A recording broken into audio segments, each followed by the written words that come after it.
dahil hanggang ngayon hindi pa ako nakabili ng gasol ay dito pa rin ako magluluto sa labas ng bahay. Yung lutuin ko lang ngayon, etong pritong talong at pritong isda na rin. Yung una ko lang lutuin, etong talong dahil 3 piraso lang naman tong hiniwa ko na talong at mabilis lang naman maluto etong talong. Kaya pagkaluto ng talong ay sinunod ko naman etong isda dahil yung isda guys na nabili ko sobrang liliit. Akala ko nga medyo malaki to. Meron kasing ibang natitinda ng isda sa palengke na pinaibabaw lang pala nila yung mga malalaki para yung makita mo yung mga malalaking isda. Pero sa ilalim pala nun ay mga maliliit lang. At ang hirap pa naman prituhin kapag sobrang liit yung isda kasi nga matatagalan ka magluto at ang tagal mong matapos. At mabuti na lang talaga etong panggatong ko sobrang lumakas umapoy kaya kaluto kaagad ako. Mabilis na kasi maluto etong isda dahil nga sobrang liit at malakas yung apoy. Sa tuwing umaga lang talaga ako naghahabol ng oras na kapag may pasok yung mga anak sa paaralan at yung asawa ko naman sa trabaho kapag pang umaga yung duty niya dahil nga sobrang aga talaga niya pumunta sa trabaho. Kaya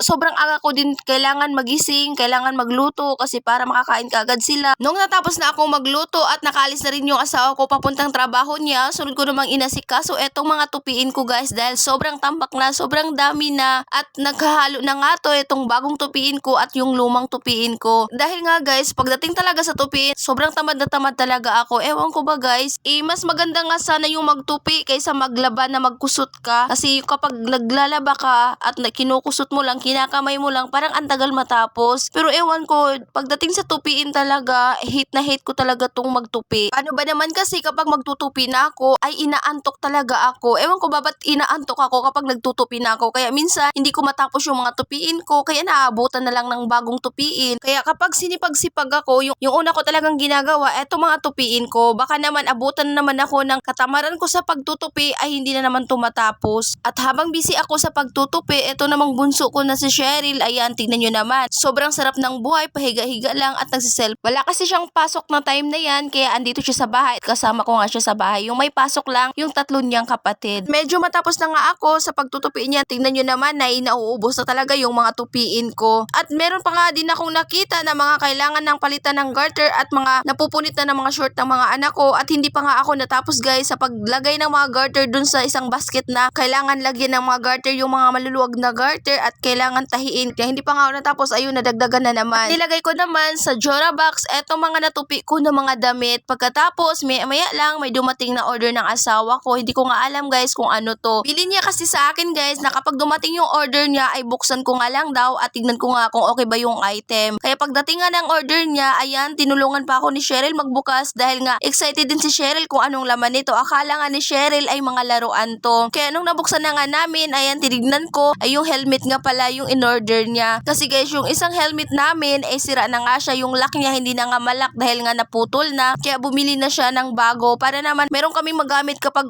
umaalis kami dahil dito sa lugar namin guys, hindi pwede na walang helmet. Sinukat ko pa nga etong helmet kung maganda ba gamitin. At fairness, maganda siyang gamitin. And that's it for this video. Thank you for watching.